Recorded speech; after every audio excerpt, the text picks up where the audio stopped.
the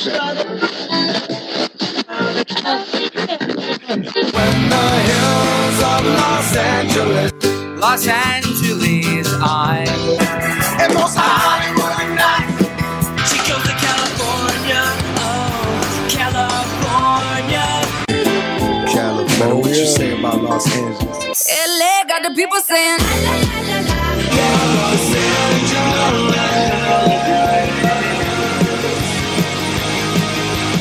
You're listening to Corner of the Galaxy on cornerofthegalaxy.com.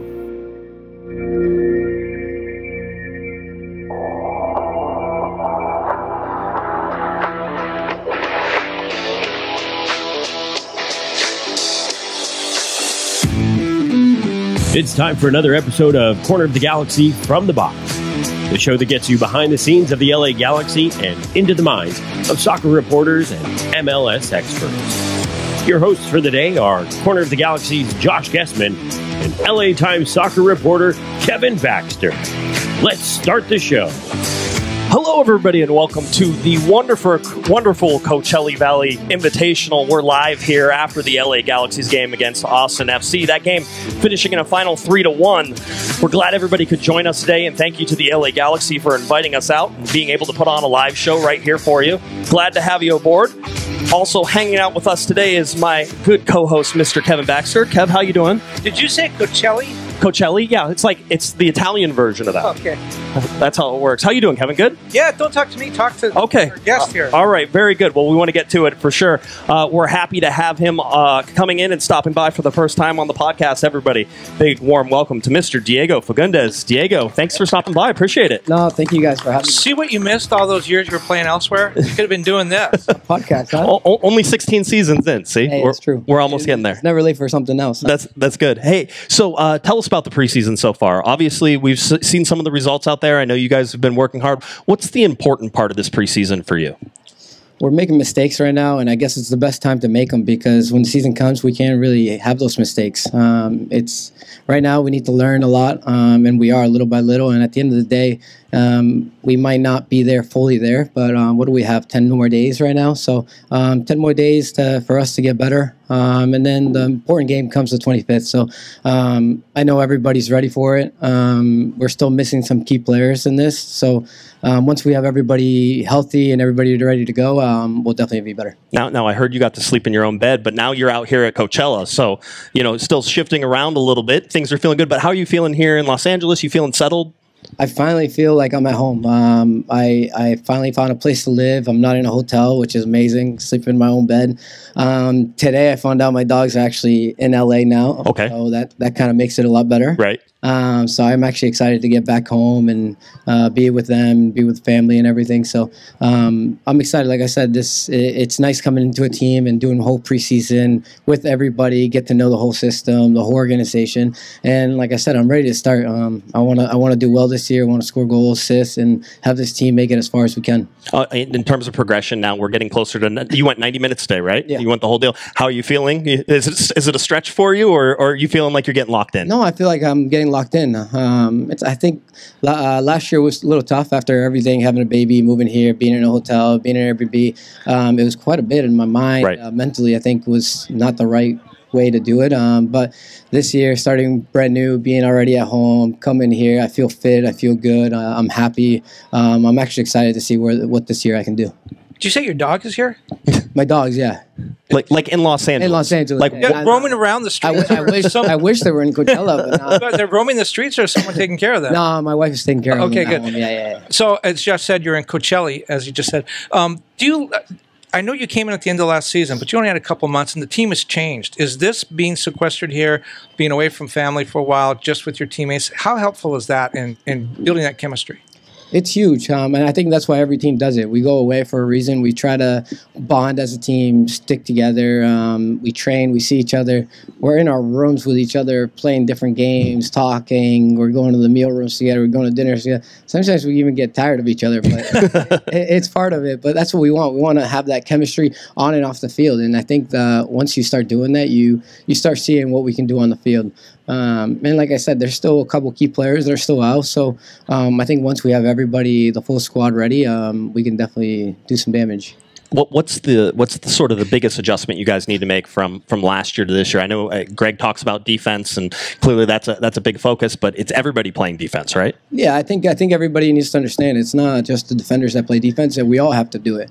And then everybody has to be committed to what we want to do. If we want to be a good team, everybody needs to work hard. Everybody needs to defend. Everybody needs to attack. It doesn't matter if you're a DP, the youngest player. We all need to do it. So, and I think that's one thing that we're definitely doing well this year. And you can see maybe the results are not showing, but the football is definitely there, and that's important. Now we need to turn that around and make sure that the results are there, because when people are seeing the games and they see results, it doesn't look good for us. So at the end of the day, you have to really focus. And I think today we probably could have had a couple more goals. I know myself I could have, but that's always something that we can get better right now during preseason, sharpen up, and then during the season, hopefully those go in.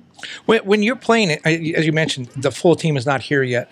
So when you're playing with the guys that you have here, do you look at, like, where am I going to fit in when the full team is here? Am I going to be a starter? Am I going to be on this wing, that wing? Am I going to be coming off the bench? No, to be honest, I'm not looking at. I'm just looking to see how good I can be. All I want to do is help out the team. So it doesn't matter if I'm a starter or if I'm not. You just have to go out there and give it your all and do your best. At the end of the day, everybody's watching. You have to earn your spot on this team, and it doesn't matter if you're, like I said, if you're a youngster or if you're a DP. We all have to come out here and improve and help out this team. If you're not helping out the team, then why play? Who's got the best games in their room right now? Where's everybody hanging out afterwards? I need to know this. This is important stuff. I've heard there's some blackjacks in some rooms. Just rumors. Rumors, yeah. Rumors, right. It's from what I've heard. Some pickleball. Pickleball? Maybe some Netflix shows, Okay. There's all right. a couple little things, and there's little groups and stuff that do different things. So it's actually a lot of fun to hang out with the guys and everything. But like I said, there's music going around, complaints from people that we're being too loud. Hey, if we're not having fun and having that chemistry grow, then what are we really doing here? Right. What's the goal for this team to try and come into 2024? Obviously, a little reset from 2023. Some things have changed. A lot of personnel has sort of moved around. I think it's definitely be better than last year. Start off the year well. I know I wasn't here last year when they started, but I keep hearing we need to start the year well. So I think that's the key part. And like I said, I think it should start from here.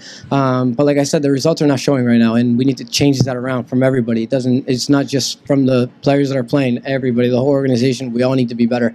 And we are. I think you can see it. I'm actually excited for the first game because I know this is going to be a different team, and I think people are going to see that. This team has big expectations. This franchise, that's won 5 MLS Cups. It's been a long time since their last one. You've played on other clubs. How does this feel different? Those expectations, the pressure to perform. Let's be honest. If the Galaxy doesn't make the playoffs, people are going to be disappointed. They have 5 stars for a reason, right? I came here to win a championship and try to get as far as I can. And if we're not doing that, then we're not showing up. At the end of the day, the players need to show up every game, play hard, win games, because we are better than that. I think if you ask any team or in the world, if you ask what teams do they know from MLS, they're going to say the Galaxy, and that's huge. So, like I said, that last year wasn't good enough, and I know we need to improve, and we'll get there. How does that manifest? Once the 25th comes, you'll see. How does that manifest itself in the locker room, though? I mean, do players feel that? Because you were on other teams where, hey, if we have a winning record, that's good. No, I think everybody understands that. Sometimes I wish that we had fans that were flies around training, because trainings are not easy. We get on each other. We try to improve, and it might not show sometimes, but we are. Everybody wants to get better. No one wants to lose. Everybody hates losing. Even when we play competitive in training, everyone hates to lose. Today was not good enough, and sure, it's preseason, but it's still everybody's disappointed. No one's going to leave here happy about it. We're all going to look back on what mistakes we made and how can we get better, and that's why we have film sessions, so we can go back, look at it, and make sure that we're prepared for the next game. All right, last one for you, and we'll let you get out of here. I know they're holding the bus for you.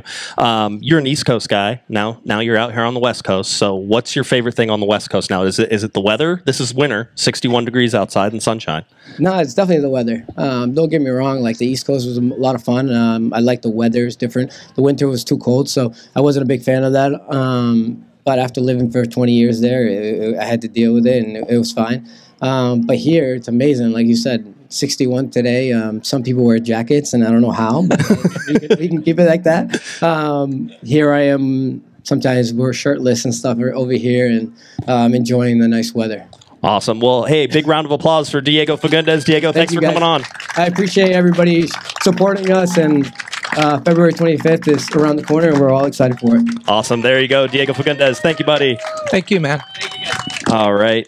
Diego talking about the all of the results and you know, Galaxy still look at the soiled uniform. That's the guy that put in a shift today. That's right. I mean, he worked 90 minutes, and that's really, we're starting to see some of that. We're starting to see the players stretch their fitness, right? So that's what you're seeing here at the end of the game is guys going 90 minutes for the first time, and that's all in the development of everything that's going on. So a really interesting sort of look at what it is, and Diego is one of the best guys for sure. Yeah, we are. We're going to next be joined by LA Galaxy head coach Greg Vanney. Greg, how's it going? It's good to see you. Good to see you. All right, we'll try to get this going. 3 games, so winless now in preseason. I know the results don't matter. Diego was saying though, you know, results eventually are going to matter for you. How do you feel the team is progressing in preseason so far, and where do you think fitness-wise everybody is? Yeah, I think what's most important in preseason is performances, both individual performances and the recognizing over time the group's collective performance getting improving. I think, you know, results matter obviously as we get closer to the start because you want to have the positive energy that comes from getting results and the work that you put in. I don't think ultimately they're in standings they don't, but I think there's a good vibe that comes from winning always, and you want that momentum behind you. So when we're out here, we are playing to try to win games and close out games. I'm pleased with in general with the group's fitness. Obviously, we have a number of guys that we didn't see out there today because they are either progressing in their fitness or they're in the final stages of healing from various things that 2023 gave us that we're trying to get behind us. And then we have a few guys still to show up. And so there's still some new faces and some other faces you'll see that didn't see there today, but the fitness of the group is improving. We saw some guys get 90 minutes. I thought in stretches of the 90 minutes, guys looked a little tired, which is normal at this stage, which means your brain and your feet don't connect and your decisions sometimes aren't exactly where you want them to be, but the more fitness you gain, the clearer things become. And for today, I thought for 70 minutes, we were quite solid. Needed to be a little better in the final action. I think we could have probably created a little separation for ourselves if we finish off a couple of those tacks better. And then we left ourselves vulnerable at the end for a couple silly mistakes that end up being the difference in the game, and those are things we have to eliminate. We've talked about that a lot. Yeah, I saw some first minutes for guys like Martin Cáceres is out there. Daniel Aguirre, I think, was out there for a little bit. How nice is it to get those guys back, and what do you see sort of their path to recovery? Yeah, it was starting with Martin. It's great to see Martin. It's been 8+ months, I think, since Martin is last on the field. You just see his experience, his calm, his recognition of situations. Just so aware of what's going on in the game and what the team needs in any given moment. Seeing him and Maya together was nice. Two really experienced guys who really understand the game. That was nice to see. He's a machine, Martin. So fitness-wise, I think he was okay. So it's now just building up soccer fitness and getting his minutes as we progress towards the start of the season. It was good to see Danny. He picked up a little bit of an MCL strain at the end of last season. And it's been a slow process, really trying to get him over the final hurdle of this. But tonight, getting him out to get 30 minutes in, again, I felt like he did a nice, solid, professional job, which he always does. And so it's good to get him going. So and now the midfield's starting to shape up. Gaston should be back in the mix for the next match. Yeah, I think we saw pictures of him training yesterday. Yeah, he's training full, and he looks good. So he should be back in. And Ricky's just on recovery from the ankle injury last year and just having some little issues that people have in preseason when it comes to soreness and achiness, and we're just trying to build him in towards the first game. So we're trying to modify a little bit there. And Dayon has a bit of a hip pointer that he picked up in the very first preseason game, but he's starting to train again. So hopefully by Wednesday we'll start to reintegrate him. So we're getting there. We're starting to get whole, hopefully, and we can keep it that way. That's probably the most important thing, is to try to start the season off with as many guys healthy and fit as possible. I was really glad to hear you say that about the results. So many coaches in a position like yours, with a lot of players missing, Gabriel Peck's not here yet, would say it's preseason, results don't matter. But it does. I mean, someone's keeping score for a reason. And I'm wondering how important that is. A guy like Diego, we saw, leave here, put in a real 90-minute shift, and didn't get rewarded for it. Do you need that reward to go into the season to feel good about yourself?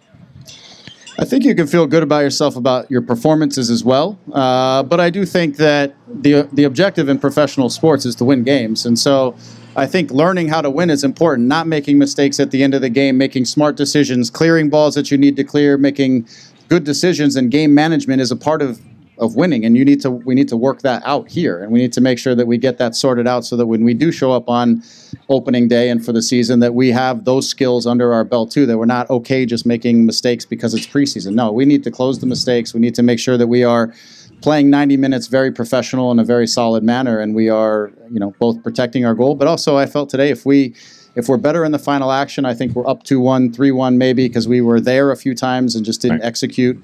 That's got to get better, but I think that comes with preseason a little bit. We've spent a lot of the first 3.5, 4 weeks really trying to focus on our defensive organization. Then we built into our possession, and now as we approach and get guys healthy and get guys back, it's going to be a lot more about the final action, so we can hopefully put teams away and not be playing on the edge for 90 minutes all the time. When you talk about all the injuries, it's kind of a double-edged sword, right? You're missing some key people, but you need to put 11 people on the field. So it opens up people like Tyler Lempoli, maybe a guy that you didn't expect to get a ton of minutes, or a guy that you would focus on. He's really been impressive so far. Are there some guys that maybe have changed your mind about them a little bit?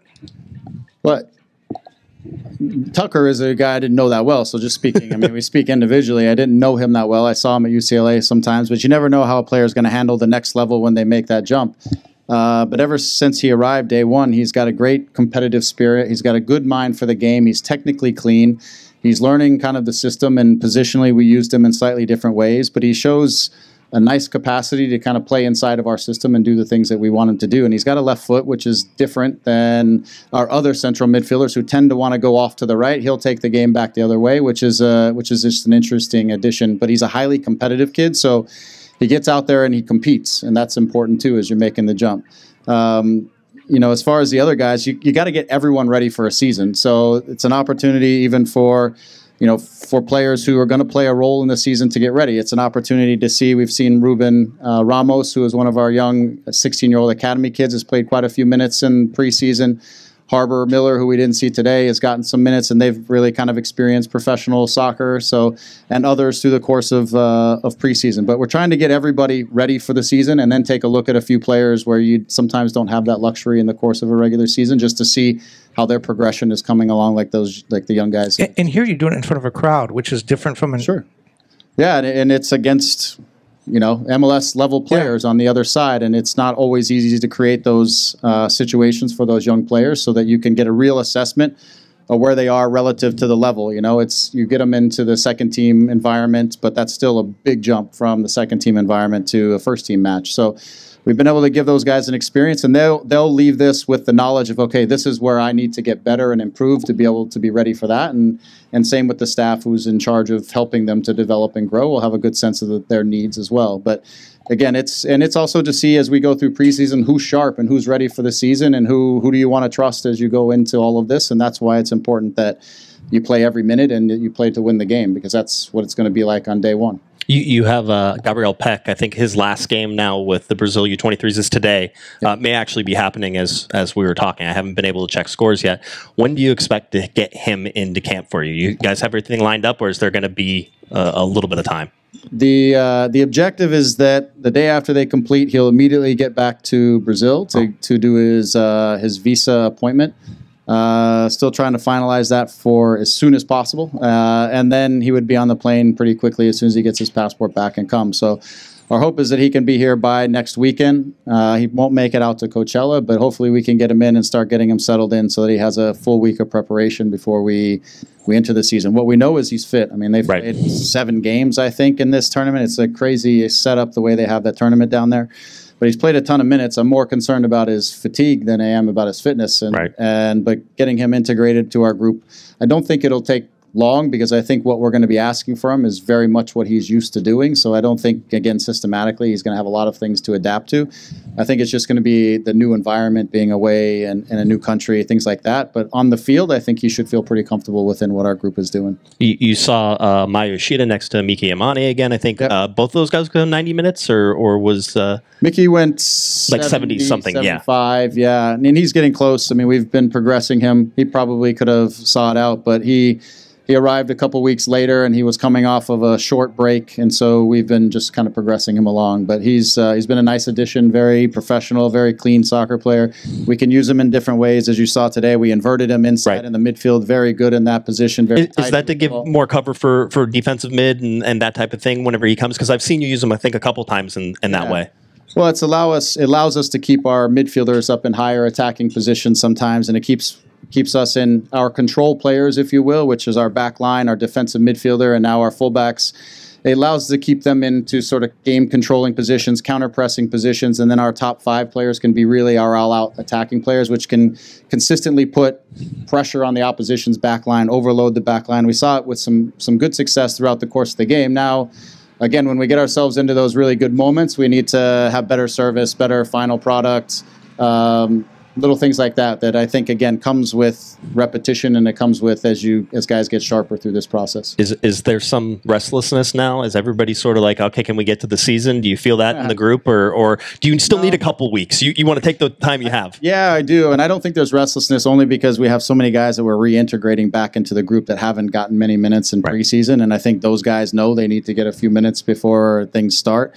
I think there's a lot of excitement about where we start, how we start, with Miami at home in the first game, and it's going to be an incredible atmosphere, incredible crowd, and we know that's there, and so everyone's looking forward to that. But just because, again, we have a solid number of guys that just need to get those final touches and get their fitness levels up, I think guys are focused on where we are in the moment and where we need to be in the next couple of weeks. Awesome. Anything else for you, Kev? Yeah, last thing. Last year, the schedule, I think, caught a lot of people by surprise. You knew the number of games. You knew when they were going to be. But teams were playing 49, 48, 50 games. You guys didn't play that many, but you did have 3 tournaments, to play. Sure. You know what that's going to be like now going into this year. You've experienced it. Does that affect the way you build your team? Well, we try to build our team with as much quality and depth always as we possibly can. What I think was enlightening for us last year was, again, how you utilize rotations. It's the quantity of games is one thing, but it's when the games are on top of each other that is really difficult. And last year we had, I think, 8 or 9 games in May, which we have again this year. And between May and June is when we started to lose guys, and it wasn't in July a little bit, and it wasn't so much, it's just fixture congestion. And so we've got to do a better job, and we learned that this year in trying to manage in our group, and sometimes to rotate and make sure that guys don't get overused in certain periods, and be more conscientious of that, because I do think, our injuries were big injuries, but they were also just using a lot of guys through those stretches is going to be important. The other thing that happened last year was just you go from these periods of like huge volume of games, and then you get to the tournament, and if you don't stay in the tournament, then you have no games for like 3 weeks. That's also a bad thing, because now you're trying to keep guys fit for the month of August, let's say, when you're not in the Leagues Cup anymore, and then all of a sudden you arrive and boom, games start up again, and that's a hard restart as well, and that's where we lost 1 or 2 guys again last year. And that, so it's being able to now, with the understanding of how this is going to work, the ebbs and flows, is to try to make sure that we have consistency through it, and that we do a good job of getting a balanced roster going through all of these time periods, because it is a long haul, it's a slog to get to the end. We need to make sure we have a nice balanced approach to all of it. Perfect. Well, hey, big round of applause for LA Galaxy head coach Greg Vanney. Greg. And thank you all for your support and coming out. It's an amazing environment, so thank you. All right, there you go, Greg. Thank you so much. Appreciate it. Always interesting to find out about the team, and Greg does a great job of always getting us all the information that we can. We want to welcome up, we have 2 Toms for you next, all right? So we're going to start with the LA Galaxy's President of Business Operations, Mr. Tom Braun. So as Tom makes his way up here, big round of applause here for Tom. Tom, good to see you again. How are you doing? I don't get a headset. Here, try that. There. Is that better? No, yeah, right. you don't get a headset. No, I got a headset. Okay. This way we can, we have to focus, I think. Okay. I think that's all what right. it is. We were talking before whenever you came up, and this tournament here is really sort of your brainchild, or at least something that you've really pushed along.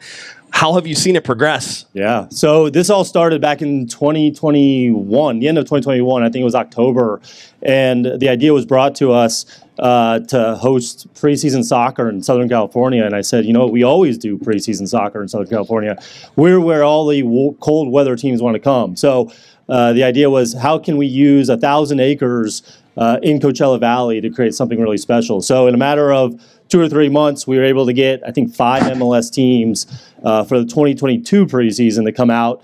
And really, a lot of thanks to those teams that came out. They came out sight unseen and had a lot of faith that AEG and the Galaxy was going to put together something really special. And it's really developed into something that you're seeing now. And I like to take credit for it, but we have an amazing team at the Galaxy. Sean Hilton over here runs all of our turf and grounds at Dignity Sports Park. He's a big reason why the grass looks the way it does and the facilities look the way it does. Kara Korber and her team on our business development side, they spend a lot of time getting teams to come out and to what you see every single day coming out here. So really appreciative that you took the trip, 2.5 hours, and came and watched some good soccer. So really great environment. Yeah, it seems like and we keep talking, it seems to keep growing every year and sort of changing and sort of that thing. So if this is 10 years down the road, what would you like to see out here at this tournament? Yeah, we started with 5 teams. We moved into 11 or 12 last year. This year we have 18 teams. So we have 12 MLS teams. We have 2 USL teams, and we have 4 NWSL teams. So really proud that we were able to expand into NWSL this year.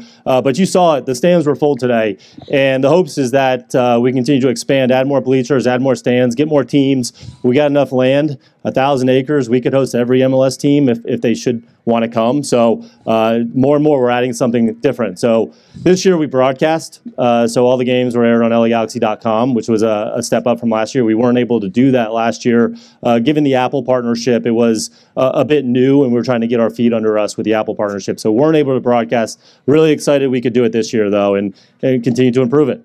Yeah, it seems like it's going to end up being something that everybody's going to want to come to. Let's focus more on the LA Galaxy now and sort of your role as the president of business operations. What is your job in terms of placing the LA Galaxy into a competitive side? What do you have to do in order for the operations side or the soccer side of things really to take off? Yeah, we got to do our job. I think when you come on February 25th against Miami, you're going to see a look and feel that's a bit different than maybe what you're accustomed to. We have to create an environment in a sold-out building every single game so that our players have the opportunity to be successful on the field. So it's been a little while. I think the look and feel of the Galaxy at Dignity Sports Park has kind of been pretty familiar with a lot of people. Our hope is it's going to look and feel different. A little different, more energy. But we need all of our fans, and we need a sold-out building to make that happen. This is beautiful out here. But I was just wondering, could you not find something like this closer to civilization? I think I celebrated 3 birthdays on the drive out here. Yeah, but you wouldn't get the mountains and the snow, right? There's mountains where I live. They had that specially flown in this year. It does look like a TV movie backdrop that's painted there. When you talk about that first game, a lot of people said, oh, look, you're going to sell out the building for sure. It's messy. You could have gone to the Rose Bowl. You could have sold that out, SoFi. But you wanted to keep that at home. Is that because you wanted to introduce those new bells and whistles and the things you're going to have? Yep. No, we pushed hard. We pushed really hard with the league to get that game in the first place, and then to keep that game at Dignity Sports Park. It's important for our fans that they have that game. It makes it a home game for us, right? I think the Rose Bowl is great, right? Going there twice probably doesn't feel right, and oftentimes by going to the Rose Bowl, you're kind of betting on one player, right? Right. And the rivalry between LAFC is special, and that game on itself does really well at the Rose Bowl. But it's important for us, for our fans and our partners, to kick off the season in the right way. But it was a push. We pushed really hard with the league to get us a Miami game, and then we also pushed really hard to make it our opener. What are you hoping whenever fans walk into Dignity Health Sports Park? Big round of applause. That's our first applause break. Congratulations, Tom. All right. What are you hoping that fans sort of see whenever you come into Dignity Health Sports Park? You said a little different, but what do you want them to take away from that? Yep. So I guess when you first come in, you'll see that there's new metal detectors, which I know is not the sexiest thing to talk about, but we got evolved metal detectors. So taking things out of your pockets, you don't have to do it anymore. You just walk right through, like you see at other buildings. So getting people into the building a lot faster, so there aren't lines. I'm a big fan of that. Kevin usually has to get strip searched. So that's not usually the thing that gets clapped for, but it's I think it's an important part of what we're doing. But we're enhancing Soccer Fest. It needed a little bit of a facelift, so a lot of the activations you see at Soccer Fest will look and feel a little bit different. We are going to replace, I think Will Misselbrook was on the pod not too long ago, but we're replacing the Universal Studios crest that's on top of the Stadium Club. We'll have a really big Galaxy crest up there. So you'll see that on the home opener. CO2 bursts. There'll be some pyro. We're doing a DJ stage above Victoria Block to create some extra energy, additional CO2 burst.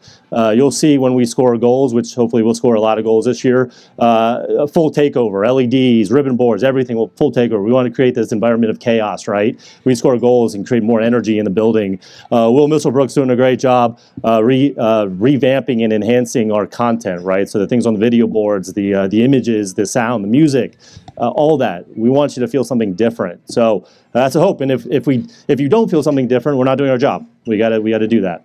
Very good. I think last thing, sort of before we let you go, is what are you expecting from the LA Galaxy this year from your side of things? Are you trying to increase sponsorships? Is there going to be what other things are you sort of doing around the club that eventually feeds into this to the soccer side? Well, we have to be ready, and we have to be doing everything to the best of our ability, right? So what Will Kuntz and Greg Vanney are doing on the field, we're going to be ready to play on the field, and we have to capitalize it on the business side too. So there's no waiting around for scoring goals and winning games. We got to be ready to go from day one to make sure that winning's a part of it. It's always going to be a part of it, but the business side is always going to be a part of it too. So you're going to see both firing at all cylinders, hopefully from day one. A lot of really great positivity for the stuff that Will and Greg are doing, and just kind of enhance it for them. Right. Well, I want to let everybody know that Tom offered to give Kevin and I a tour of the facility. He has his own golf cart because he's that special that he can come around here. But big round of applause for Tom Braun. We always appreciate you coming on. Thanks again, Tom. Thanks, guys. I appreciate you being here. All right. Thank you, sir. Appreciate it. Have a good one.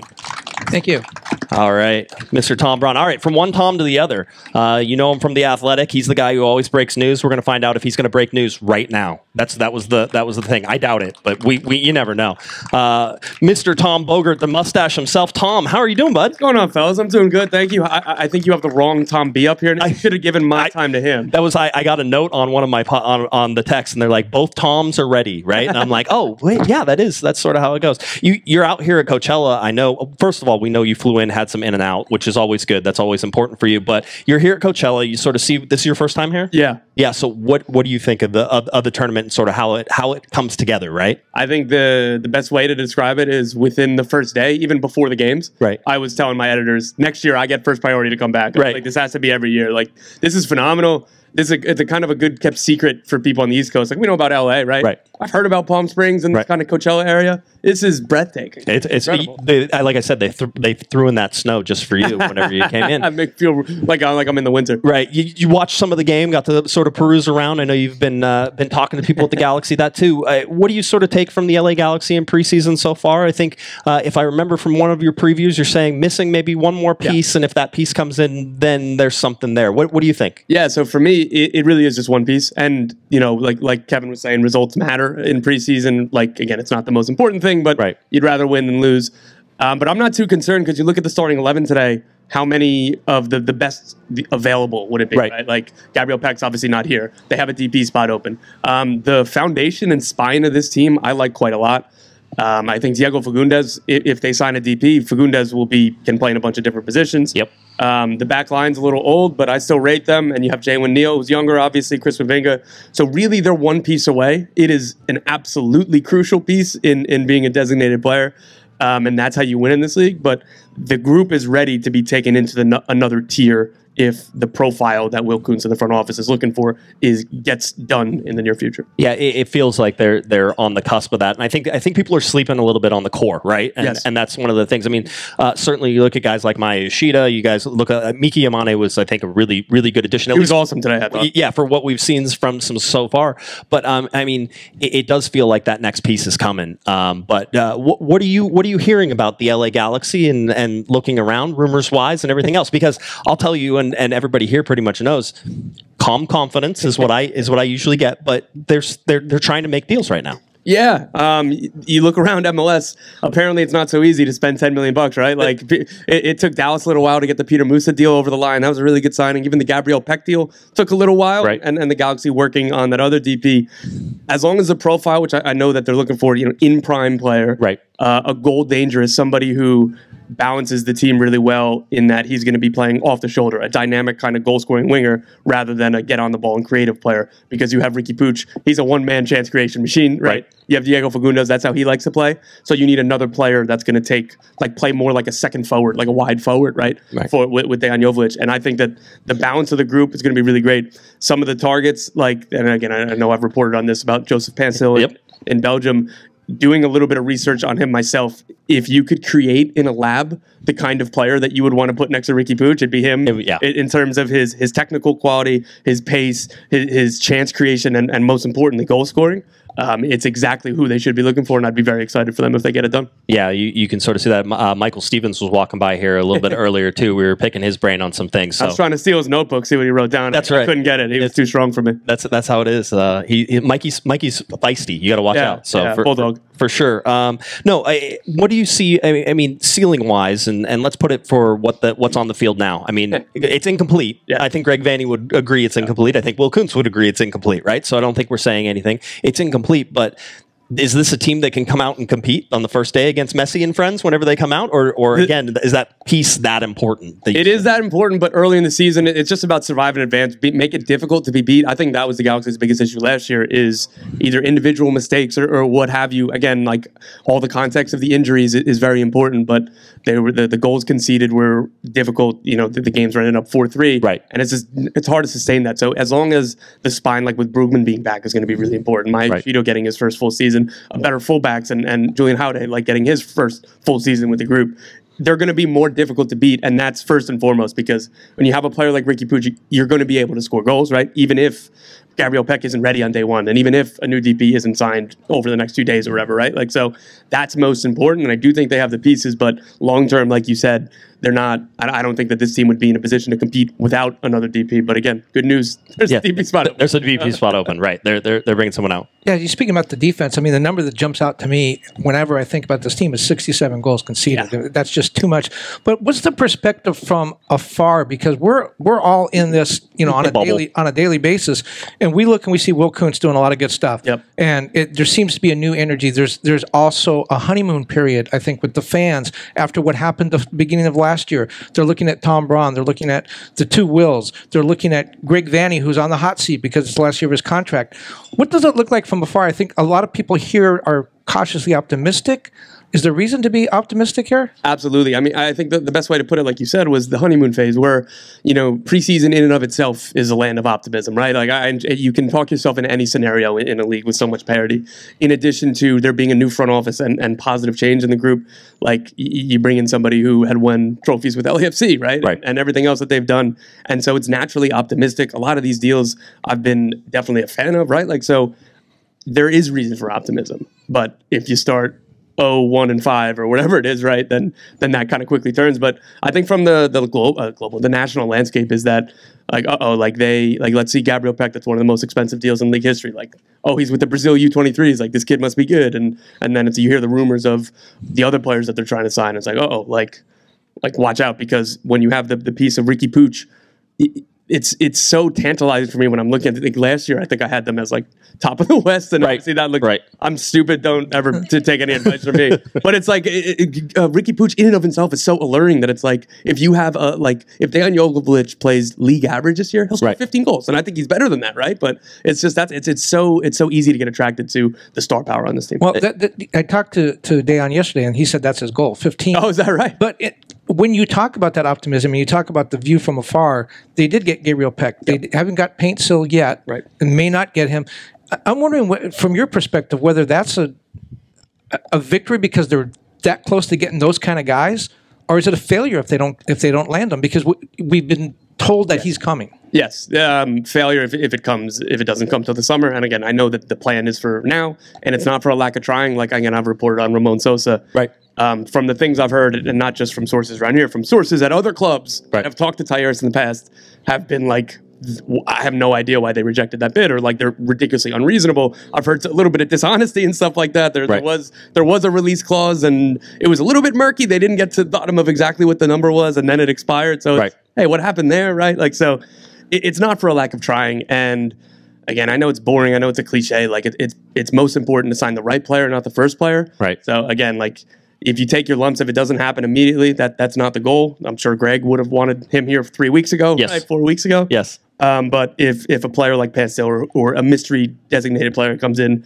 and has 10 goals and 8 assists in year one, nobody will remember that he missed the first 3 games. Yeah, it's also, I think it's encouraging to see how they're targeting guys and just the overall system. I mean, you've been watching the Galaxy try to sign guys for, the last couple of years, however long, right?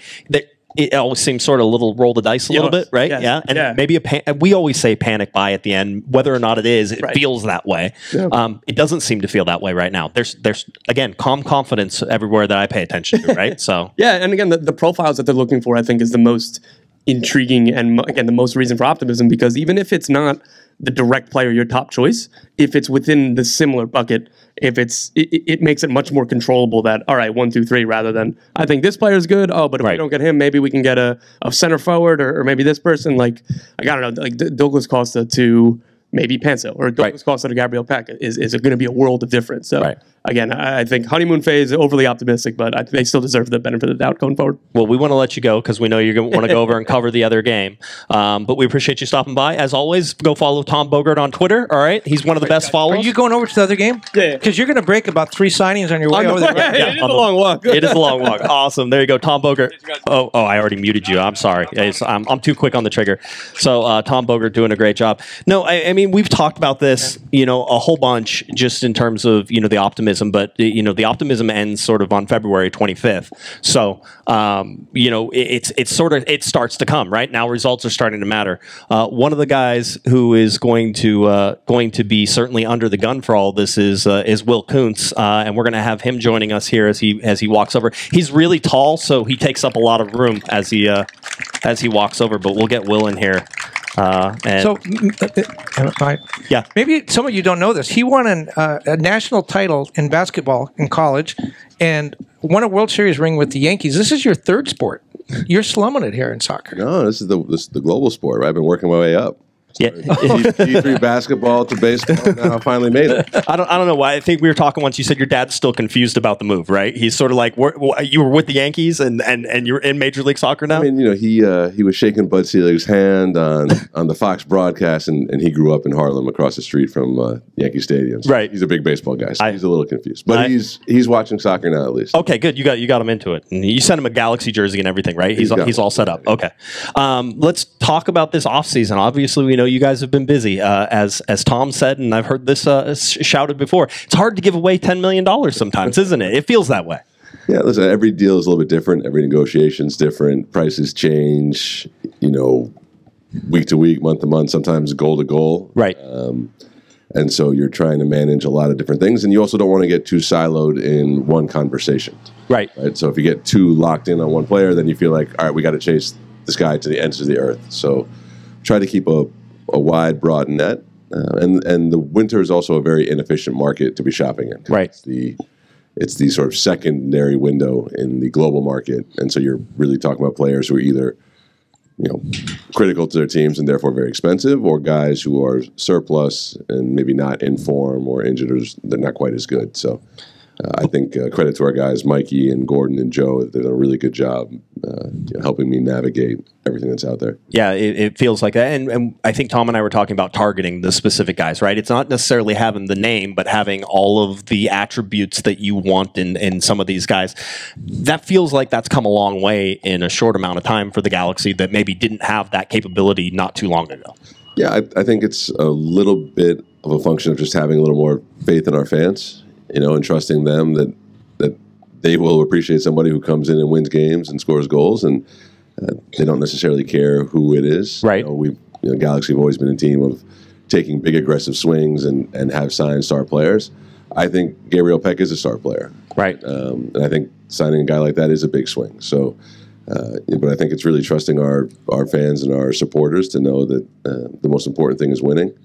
And if guys come in and perform like we think they will, that everything will take care of itself. Do you feel, in a perfect world, would you have already had that other designated player here and in camp? Yeah, and in a perfect world, Gabriel Peck would already have his P visa to come here and work. But we're in MLS. We're far from a perfect world. Right. But I'd rather be where we are now than have had to rush to shoehorn something in sooner, right? So I think, we've had a good plan. I think we're in the final stages of getting everything wrapped up, and would be very excited about what I think we're going to have, to open up the season. That'll be interesting. I know you also have a U22 spot available that's sort of out there as well. Is that something that you have to have right now? Is that something you can fill in the summertime as you talk more efficient maybe in the summertime? Yeah, definitely not something we need to have right now. We also have some salary budget balancing to do in the short term, and so U22 players, while their acquisition costs don't count against the cap, there's still a little cap hit there. So right. We've got some creative MLS accounting to do on our end first, but it's my earlier point about the summer window being a more efficient place to be active. Right. And if we have a group now that we really feel confident in and feel like has the depth and quality we need, then we don't feel pressed to make a move. Joseph Payne still coming to the LA Galaxy? Who? Yeah, that guy. It's okay. I thought I would try. It's one of those. No, you guys have gone through the development sort of this roster. You've sort of seen it. You got your core players, Miki Yamane in there next to Yoshida. Caceres was back here today. Are things sort of shaping up now on the field as you guys had them on paper to sort of start with?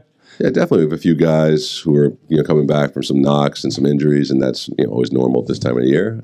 But everything is trending in a positive direction. The way I'd say is everybody who's working with the trainers now was sort of scheduled to be working with the trainers before, so no new injuries coming in. Knock on some wood. Yeah, I was going to say. The guy that he mentioned, Joseph Payne, so I don't know, you should check him out. He's really good. You might want to... I'll let you spell it for me. That name's been out there, some other names, Sosa. You did get Gabriel Peck. That's a huge signing, a lot of money, one of the the biggest signings in MLS history.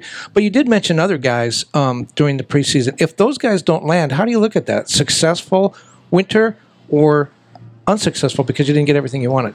No, I think with everything we've added so far, we've really made the group a lot better, right? So that could be, Miki Yamane, or on the other side, John Nelson, who just comes with a wealth of MLS experience and is still in a prime age. John McCarthy brings some really good veteran leadership and experience. Miguel Berry is a guy who's been around for a long time, but works really hard. He's a big body up top. And even, a guy like a draft pick like Tucker Lepley has, I think, really surprised in camp. So I feel really good about and obviously Gabriel Peck we talked about. So the types of players we brought in, the guys we brought in, I think have made the group a lot better. Right. And let's just say we'd only gotten in our DPs, we'd still be sort of hurting for the lack of that rest of the rounded out roster depth. How does it feel right now? Because there is this, as we talked about with Tom, there is this honeymoon period. It just feels like everything is going in the right direction. You haven't played a game yet, though, a game that counts. That could all end on the 25th. I mean, how does the mood feel around the team? The mood around the team, I think, is really optimistic. I mean, the reality is everything's great until you lose a game. But, I think for a lot of different reasons, everybody was ready to turn the page on 2023. And, knowing that we have guys who are going to be healthy, knowing that we have guys who are coming in who are going to be additive to the group, I think has brought a lot of excitement towards it. Well, I was going to say, looking at everything that we've sort of seen out here, maybe a little thinner at striker than you wanted to be just to start with. Is there thoughts about trying to find sort of that veteran striker? Is that more possibly a summer move if you were going to? And I know there's lots of hopes pinned on Dayon too, but seeing, an early injury, that type of thing, and then seeing Barry in there and knowing that that's kind of it right now? Yeah, I mean, I think the types of players that we're targeting have positional versatility. Right, and so the ability for maybe some guys who play on the wing to play a little more centrally, potentially tweak the formation, which we've done in the past, right, to use two guys centrally. I mean, there's a lot of different things you can do in that respect, but it's contingent on having guys who can play across the front three in a few different spots, and so that's why that's also been a priority for our, DP targets this offseason. Kevin, anything else for Will before we let him go? You said at one point that your goal in soccer was always to have this job at the Galaxy, the big club, the 5 stars. This is where you wanted to be. You're here now for a year. How's it feel? It feels great. I went to dinner with a few guys last night, and I said, "Man, if you told me a year ago that this is where I'd be, in Coachella in mid-February, I would have said, pinch me, I'm dreaming." Right? My goal of working here stemmed back from when I was working at the league office in 2014, and I came out. The Galaxy were one of the teams I work with. Bruce Arena was the coach, and Bruce took a lot of time and talked to me, and then I just remember walking out. I went to a game on a Saturday night, and then just you walk out into 184. You see those palm trees, and you see the lights lit up, right, blue and yellow. And you're just like, man, this is LA, right? And this couldn't be anywhere but LA, right? And obviously, there's a lot of similarities, I think, between the Galaxy and the Yankees when I started working there. So it just felt always at home and something that I saw for myself. Well, good luck for the rest of the season. I'm sure we'll be talking to you and getting you on the podcast here a little bit down the road after you get that next DP in. So no pressure or anything, right? I already got it from Tom this I'm sure today, so I'm sure. Very good. Everybody, big round of applause. LA Thanks, Galaxy guys. General Manager Will Kuntz. Thanks, Will. Appreciate it. All right. So, yeah, there you go. See, you can do that and cough. So you can also move the microphone up. We're teaching Kevin how to broadcast live today, so it's his first time. Obviously you look at the LA Galaxy and we talk about it. You want to talk about worries or concerns that you have if you're an LA Galaxy fan. It's not seeing the results that you've seen so far, right? Still looking at the defense. I'll say this, though, through 70 minutes, and I think Greg was pretty spot on with this, is that the LA Galaxy look like a solid defensive unit for the most part. Caceres coming in, and certainly him coming off of injury is really important, and making it back as Jalen Neal's still out with his injury. So until you can get Jalen back, Caceres is sort of going to be that guy. And then the fact that you have the veteran leadership of Caceres, you have Yoshida back there. Quite honestly, Miki Yamane as well on the veteran leadership side of things is huge as well, because Yamane and I think I was discussing this earlier, but Yamane is one of those guys who has so much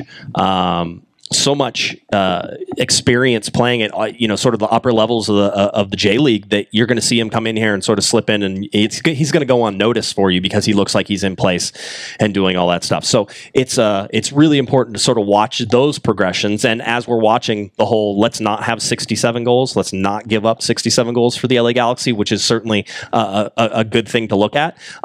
It's one of those things that you have to watch. That's where the progression is going to be. It's going to be on the defensive side of things that you're really going to see things. I think you also looking at the midfield, seeing Ricky Puig get healthy, that's going to be important.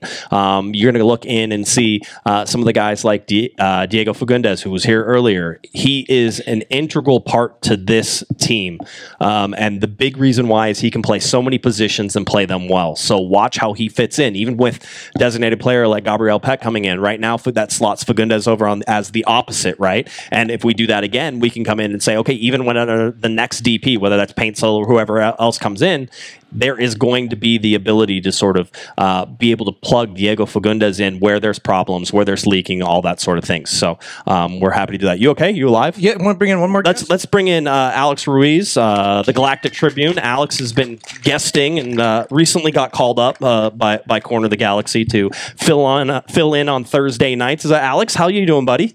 I'm good, Josh. Kevin, how you guys doing today, man? It's a lot hotter than I thought it was going to be. I probably should have wore shorts. I was thinking about it. I just didn't want to. The legs are still in winter mode. They're still a little white and pasty, right? Alex comes up and everybody leaves. What's going on? He scared everybody away. That's what happens. He's Sorry still about young. that. Yeah, no problems. You made him sound like he's coming up from MLS Next Pro. That's basically that's it. No, this is the big leagues here. So Alex, I mean, you got to watch the game. You got to watch. You and I were talking on Thursday night, just looking at the Charlotte game and sort of how they played.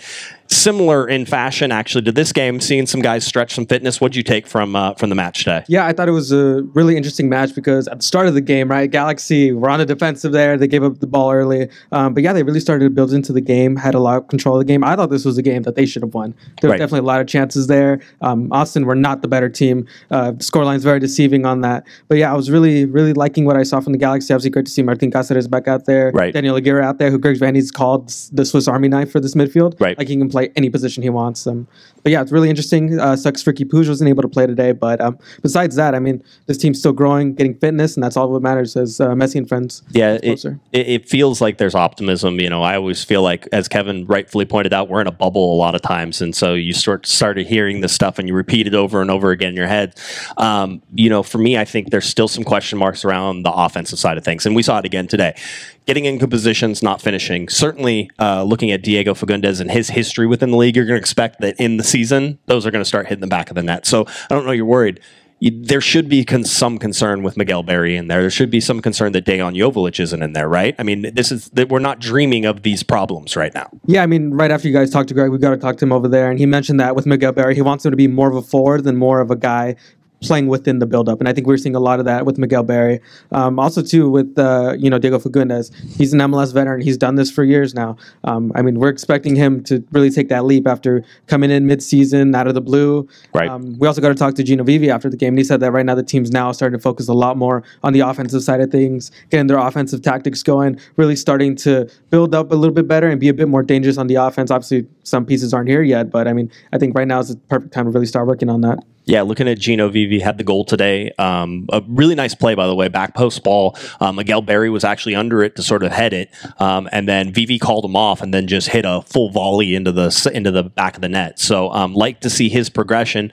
When we think about that, though, Gino Vivi isn't a starter whenever this comes on February 25th. So it's nice to have that as a backup, but that doesn't seem like the Galaxy are going down that path. Do you feel similar to Lepli? Is there any spot for him? Because as good as he's played, and you want to reward good play, as good as he's played, it doesn't feel like there's a spot for him. Yeah, like I said on Thursday's podcast, I think he's kind of in no man's land where I feel like he's a bit too good for the MLS Next Pro level, but at the same time, he's not going to be a starter in MLS, especially for the Galaxy. So he's kind of going to be a bench player, and I think he can be a good utility guy, a little bit more offensive minded, and I think the Galaxy might need that since there really isn't much depth in the midfield, right, when it comes to those attacking midfielders or players who have attacking tendencies. So I really like what I've seen from Lepli so far. I think he's a great prospect. I mean, kudos to the Galaxy for getting him out of the second round, being able to notice the talent in him. So I think that he could be a good vital piece on the bench. I'm not expecting much from him within MLS play, but off the bench guy, I think that's a realistic goal that we can see in 2024. Is it, Kevin? I'll ask you this too, and both of you can answer this. Is it a failure for this LA Galaxy team if they leave Coachella without a win? Does that matter? Kevin? Yeah, I think it does. I think you need to, at this point, a week ago wasn't as important. At this point, you need to get rewarded for those efforts. I think you need to feel good about yourself. Right. It's a mental thing. Physically, they're going to get better. Guys are going to heal. You got Diego Fagundez already going 90 minutes. That's fine. But mentally, you need to feel what winning feels like. Yeah. What do you think, Alex? Yeah, I mean, they haven't won a game yet this entire preseason. That's you correct. have to at least win one game, win something. That feeling of confidence can go a long way, especially when you have big names like Messi, Busquets, Suarez coming to Dignity Health Sports Park on the 25th. We'll see how many of those guys actually we'll see make exactly it. how many do make it. Yeah. But having said that, when you go back and look at all MLS teams, you'll see a team that doesn't win a game in the preseason and they win Supporter Shield. And you see another team that goes unbeaten in the preseason, they don't make the playoffs. So it really, in May and June, we're going to forget this. But the start of the season is important. But I wanted to ask you what you think about Joveljic, because it seems to me that Joveljic has been saying for a number of years, look, I'm the guy, start me. I'm not a bench player. I can score a lot of goals. He told me yesterday he thinks this year he'll score 15. And everything's being set up for him. The team's bringing in wingers. Everything's set up to deliver the ball to him in the box. What do you and there's no backup. I mean, I know Barry is there, but it's pretty much his show. What do you think? Do you think he's ready for that? Is there too much pressure being put on one guy? Yeah, when I look at Joveljic, the one thing that I saw last year that I think really affected him was confidence, right? Before last year, right, we saw Joveljic saying, I'm the future of the Galaxy, right? These comments saying that, he can fill those boots. And I think last year, right, there was a lot of pressure with Chicharito, being out for the entire year. I mean, at the start of last season, he was called up to Serbia's national team for the Euro qualifiers, and he scored some goals there. Yep. So there's additional pressure to, still remain in that picture. Now, I think, he just got to get it all right mentally because the skill is there. We've seen it. Those goals, he's not just the tapping guy who's going to, one simple touch it and there's a goal. No, he's got the quality to score from outside the box. I mean, we saw that in that playoff game against LAFC a couple of years ago, right, where he came off the bench the last couple of minutes of the game and he scored that goal. So I think right now, Joveljic can be that player. We've seen that talent. I just think that it's about confidence, him being able to, have the confidence of his teammates, the chemistry with everybody else. The new guys coming in like Gabriel Peck. I think he could genuinely be a quality player in MLS. And, like Tom Bogert said earlier, right? If he can just be league average, that'll be good enough. Right, yeah. Well, I think you're right. And I think that's one of the reasons it's been set up this way. I think Greg Vanney sees the same thing you do, and it's a roll of the dice. Hey, you want confidence, we're putting everything on you. You're the guy. Be confident, go out there and do it. The LA Galaxy thinks you're the guy. If he's not the guy, that backfires because there's no plan B. And by the way, he scored 2 goals this fall for the Serbian national team. Mm-hmm. So, he's beginning to raise his profile internationally too. Yeah, it seems sort of that he's coming into that own. But I mean, that's going to be it. The success for the LA Galaxy, especially early on, is going to be Dejan Joveljic, how they feed him, how they working Gabriel Peck into things as well. So a lot of stuff. Star-studded, by the way, out here today. I don't know if you know, Phil Anschutz was out here today.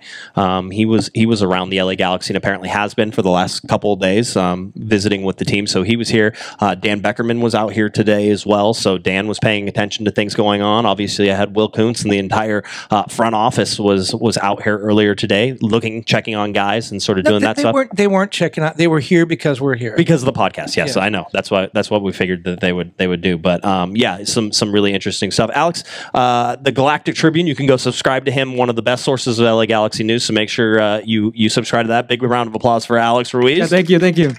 Alex is great, and I think you're going to find him more and more on Corner of the Galaxy as this year goes around.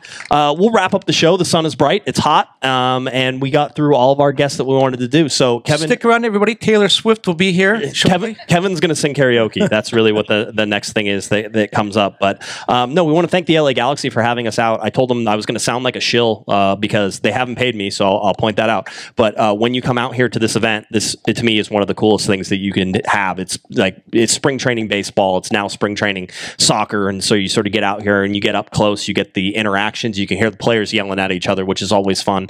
And you get that experience, and it's nowhere else you can do it. So we're very happy that they invited us out here today, and we're glad that we could come out and share this with you. And I wish you guys could see the view from up here because there's so many different Galaxy jerseys. It's really kind of cool. I thought you were going to talk about the snow back there, but that's cool too. Fake. That's fake. That's a painting. That's very good. But no, we want to thank you guys for your support. Executive producer Herb, who we talk about all the time, is here today as well. And so big round of applause for Herb, one of our biggest ones. If you see these wonderful Funkos up here, Herb gifted those to the podcast. So Herb's awesome. The only other person who has a jersey somewhat like mine. So we always appreciate it. And we appreciate all of you guys coming out and supporting us, whether that's on live shows or whether it's saying hi at halftime. And by the way, halftime of games, please, top of section 108. We'll be there. Kevin usually, whenever he comes to games, right at the bottom of the stairs, we'll come down and we'll drag Kevin out there so he can say hi to you as well. And Alex is usually there. We'll get him to start visiting now. He's been getting a lot of pressure to already come down, so we'll do it. So is there anything else that you wanted to cover here? Or I didn't have anything to say when I got here. That's usually the case for you on this podcast. Well, again, we want to thank the LA Galaxy, Diego Fagundez, Greg Vanney, Tom Braun, Tom Bogert, and then, of course, LA Galaxy General Manager Will Kuntz for coming on, and the LA Galaxy for arranging all that so that way it was easy and seamless. And a big round of applause for all of you. Thank you for coming out here and joining with us. We're excited to be here. So without much further ado, let's go ahead and end this show the best way that we can. All right. If you're looking for Mr. Kevin Baxter, it is on at KBaxter11 and, of course, LATimes.com. If you're looking for me on Twitter, that's at Guesman or at Galaxy Podcast. Head on over to cornerofthegalaxy.com. We thank everybody for coming out here for a live show, live from the Coachella Valley Invitational. We hope you have a safe drive back home. Can't wait to see you out there on February 25th when the LA Galaxy take on Inter Miami. All right. Everybody have a wonderful day from live here at Coachella in our little corner of the galaxy. You've been listening to Corner of the Galaxy from the box on cornerofthegalaxy.com. Have a great one, everybody. You've been listening to the Corner of the Galaxy podcast on cornerofthegalaxy.com. You can follow the show on Twitter and Instagram at Galaxy Podcast. And be sure to check out and subscribe to iTunes, Stitcher, and Facebook by searching for Corner of the Galaxy. Fans, we thank you for listening, and we ask that you be kind and courteous to your neighbors as you leave the podcast. We thank you for joining us and look forward to seeing you again. Until then, I'm Michael Araujo, and on behalf of the entire Corner of the Galaxy crew, goodbye, everybody.